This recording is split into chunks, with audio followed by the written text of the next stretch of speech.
नमस्कार दोस्तों, बात आज होने वाली है भारतीय रेल की तरफ से वेटिंग वाले पैसेंजर्स के साथ में होने वाले एक बड़े धोखे के बारे में। आपको पता ही होगा, भारतीय रेल ने एक नया नियम लागू किया था।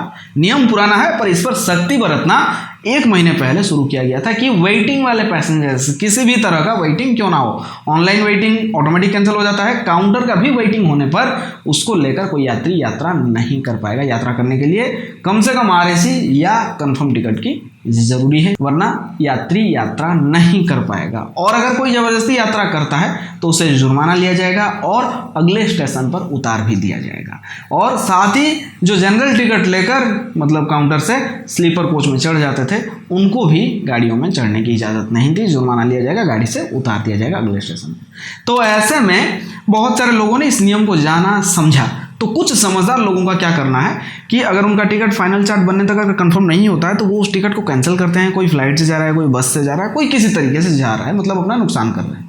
लेकिन कुछ ऐसे लोग हैं जो कह रहे हैं कि जो होगा सो देखा जाएगा, काउंटर का टिकट है, मेरा वेटिंग में रह गया, मैं यात्रा तो करूँगा ही करूँगा। अब ऐसे में शुरू में कुछ दिन आप लोगों ने इस पर सख्ती बरता, आपने यात्रियों को उतारा, आपने जुर्माना लिया। लेकिन उसके कुछ दिन बाद से मैं खुद अपने आंखों से मैंने देखा हुआ है कि वेटिंग वाले पैसेंजर्स या जनरल टिकट लेकर लोग काफ़ी ज़्यादा यात्रा कर रहे हैं गाड़ियों में। और कई सारे लोगों का ये भी कहना है कि मेरे पास कंफर्म टिकट होते हुए मैं अपनी सीट पर नहीं बैठ पाया, मैं अपनी कोच में नहीं चढ़ पाया। और ये सारी चीज़ें अभी हाल ही के 10-12 दिन के अंदर का बात है। तो ऐसे में यहाँ पे धोखा किसके साथ हुआ? उस यात्री के साथ जिसने नियम को समझा, नियम को जाना, नियम का पालन किया, उसके साथ वो आराम से यात्रा किया। जिसने इस नियम को नहीं माना, नियम को तोड़ने वाले के साथ अच्छा हुआ, नियम को मानने वाले के साथ खराब हुआ। तो ये चीज़ गलत है ना। मैं ये नहीं कह रहा हूँ कि आप लोग वेटिंग वाले पैसेंजर्स को गाड़ियों में चढ़ने ना दो या चढ़ने दो।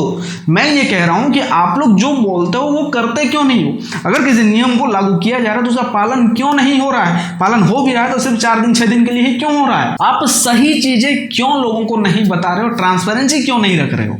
ये मेरा रेलवे से सवाल है कि इसका जवाब प्लीज़ मुझे कोई दे। और मैं इस वक्त वीडियो को शूट कर रहा हूँ, आप लोग वीडियो को देख रहे हैं, तो ऐसे में इस वक्त बहुत सारे लोग यात्रा कर रहे हैं और इस परेशानी के साथ भी कई लोग यात्रा कर रहे होंगे। मेरी आप लोगों से एक गुजारिश है, एक सवाल है कि प्लीज़ आप मुझे ये बताएं कि लास्ट टाइम आपने जब यात्रा किया था या फिर आप अभी अगर यात्रा कर रहे हो तो उस गाड़ी की परिस्थिति क्या है या क्या थी।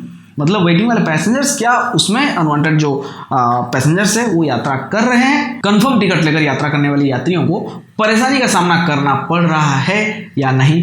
प्लीज़ मुझे कमेंट सेक्शन में आप लोग ज़रूर बताएं, जिससे रेलवे को ये चीज़ें समझ में आएगी, उनके नज़र में आएगी, तो जिससे चीज़ें सही होगी। मैं ये कह रहा हूँ कि आप लोग ये रेलवे को ये कह रहा हूँ कि आप लोग ये बता दो कि नहीं, वेटिंग वाले टिकट लेकर यात्रा कर सकते हैं, तो जैसा चल रहा था चीज़ें वैसा चलेगा, या फिर नहीं चीज़ें नहीं चलेगा, या जो ज़बरदस्ती यात्रा कर रहा है उसको उतारो, जुर्माना लगाओ। मतलब जो करना है सबके लिए करो।